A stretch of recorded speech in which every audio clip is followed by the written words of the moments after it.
En este video vamos a explicar el campo magnético creado por una esfera circular. El objetivo de este es determinar el campo magnético terrestre usando la esfera.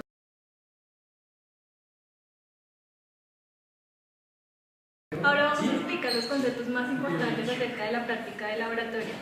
La existencia del campo magnético de la Tierra es conocido desde hace mucho tiempo atrás por sus aplicaciones en la navegación mediante el uso de la brújula.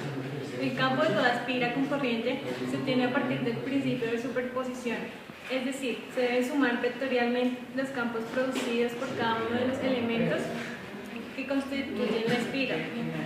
Cuando se considera el conductor, cual se le dio la forma de una circunferencia, constituyendo que suele denominarse una espira circular, esta espira es recorrida por una corriente constante. Dicha corriente establecerá un campo magnético existente en su centro. La espira se orienta de modo que las corrientes producen campos magnéticos perpendiculares. Por razón de simetría, las componentes perpendiculares al eje creadas por los elementos diametralmente opuestos se anulan entre sí. Por lo tanto, el campo magnético resultante está dirigido a lo largo del eje y puede calcularse mediante una integración sencilla, ya que el radio y la corriente son constantes. A continuación se mostrarán las fórmulas relacionadas.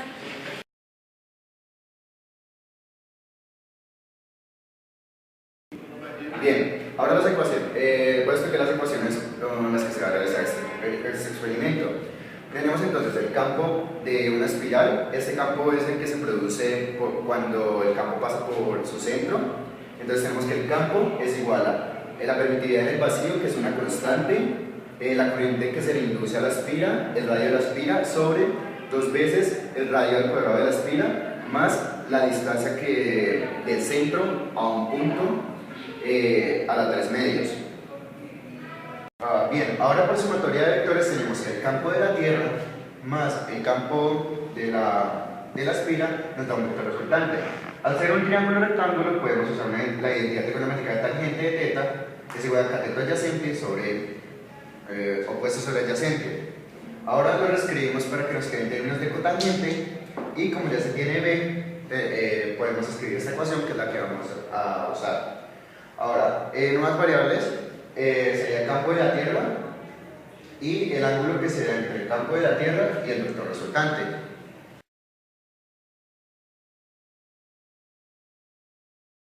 Bueno, ahora vamos a seguir con los materiales para este experimento. Entonces vamos a utilizar una regla, una fuente de corriente DC y una espira.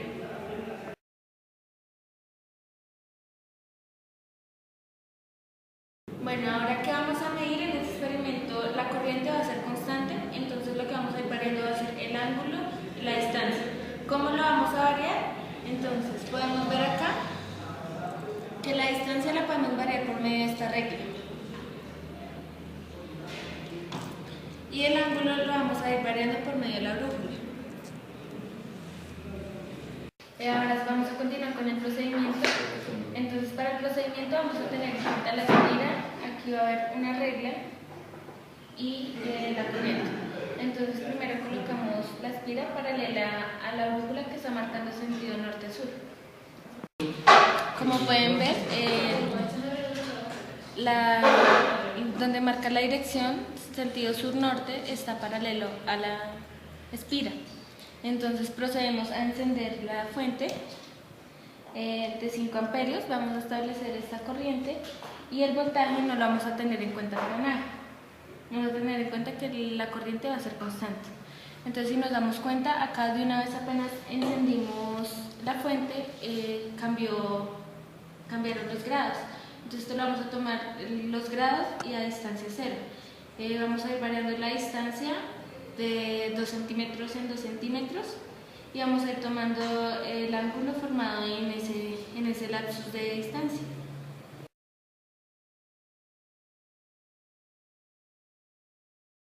Bueno, ahora los datos primarios. Los datos obtenidos directamente del laboratorio fueron x, que es la distancia que se aleja la brújula de la espiral, y θ, que es el ángulo que se marca con respecto al norte a medida que se fue aumentando esta distancia.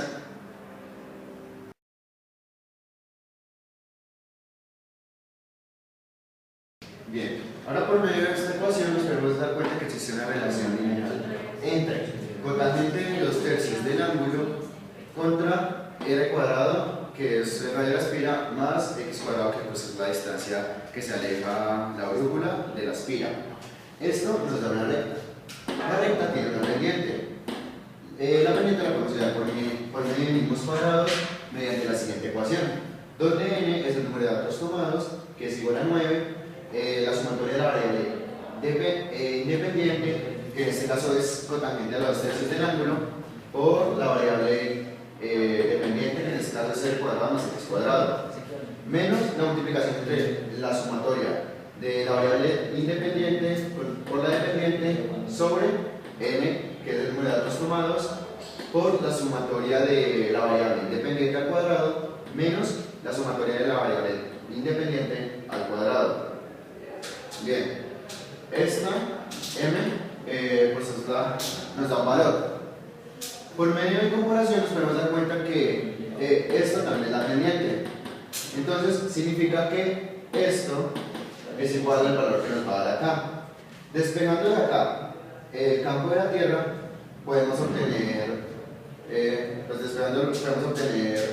el campo en función de la pendiente de la gráfica, donde pues mi sub 0 es la permeabilidad del vacío y es la corriente inducida, R es el radio de la espira, sobre 2 veces la pendiente, que ya les damos por medio de mínimos cuadrados, y elevado a 3 medios.